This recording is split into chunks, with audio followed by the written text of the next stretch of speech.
Okay, back to what we're doing here. What we're doing is this is it's a hidden gutter. It's a hidden gutter. We got this low slope area that's dumping into a trough and going to drain out both ends. So what we're going to do is we're going to wrap this with a 60 mil TPO. And what we're doing is we've measured, measured from your edge here over, down, up, and then 10 inches on the deck here. And what we'll do is, and you go ahead and leave 2 inches hanging over, That way when they bring the stucco and stuff up underneath, it's watertight for the time being. We're going to put the adhesive only on the bottom. Tavares has measured it out, so he's got a 10-inch span there. And what he'll do is they'll put the adhesive only in that 10-inch section to start with. But this adhesive, you have to let it dry before you put it on. So you put it on, and you should be able to take your finger and touch it and pull it up, and it doesn't string off. You don't want your finger to string off. You let it dry, and then they'll pull it tight. It'll take 3 of them. They'll pull it tight because this is a 34 foot all the way down there. They'll seal the bottom in. Roll it with the rollers, make it in the angle, nice and tight. Then they'll flip it back, glue the back side of it, and then mold it up and over the wall. And it'll be adhered all the way, 100% adhered all the way, and 10 inches up underneath the other roof systems there. Okay, so now what we've done is we've stuck it in the bottom down through there. And then now we're gluing the wall, gonna adhere it, mold it up and over. That ended up kind of being a hard task. So when we do this side here, we're going to hang it like a normal sheet. We're going to glue the top, the face, and the same on the membrane.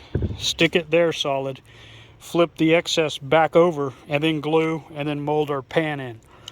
I think it'll be easier because this was pretty rough. Okay, what we got going on here is, we're 10 inches up with our TPO. The TPO is fully adhered down to there. Oh, you need to run your water block. Run your water block under the edge. Don't let it squeeze out. And then we're going to put the 2-ply SA, which you cut a piece in half. Measure half the distance.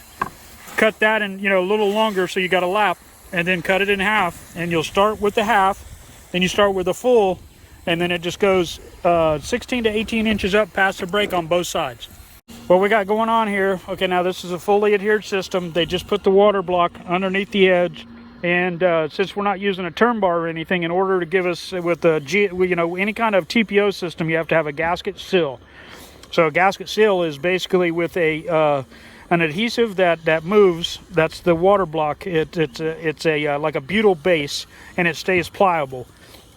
So since we don't have a turn bar, what we're going to do is we're going to simplex this guy at 6 inches on center, right at the edge, and then we'll overlap with our pill and stick.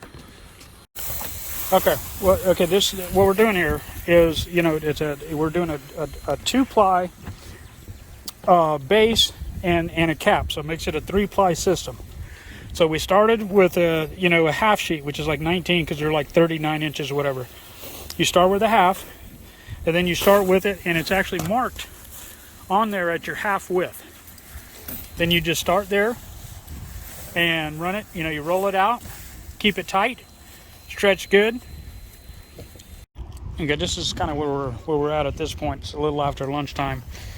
All the TPOs in there, single bladder all the way down. 2-ply base, 1-ply of cap modified. Now we're gonna. What happens is, nobody does this anymore, but this is a true roofer.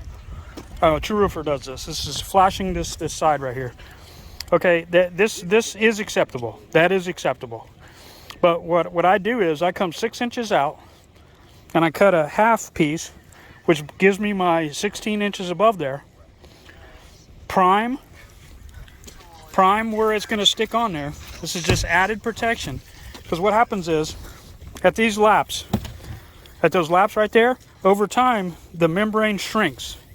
When it shrinks, it lifts those up. So when you put this extra piece, it's extra material and everything, but you give the people what they're paying for. Even though this base is running at an angle here, we're still doing the half weave valley This is something that I see that we don't do a lot, and this is actually a spec. Any of these end laps need to have modified cement. It don't take a second to do it. Warranty wise, that's what we should be doing.